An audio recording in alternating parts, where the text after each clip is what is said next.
आप ये मत समझो कि केवल मात्र राम राम रटने से और आपका कल्याण हो जाएगा, आप परम गति को चले जाओगे। इस भ्रम को तोड़ दो और साधना की शुरुआत करो। क्योंकि जो लोग बोलते हैं कि जी बैठते नहीं, बस चलते चलते रटते रहते हैं, अब आप समझ गए होंगे चलने में और बैठने में कितना भेद होता है। नाम जप करने का कितना प्रभाव बैठने का होगा, कितना चलने का होगा।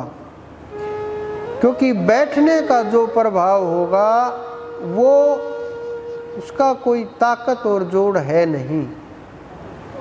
आप एक सप्ताह कथा करोगे, सुनोगे, और अगर आप 7 मिनट भी उसके नाम को रट लोगे तो वो नाम रटना ज़्यादा ताकतवर होता है।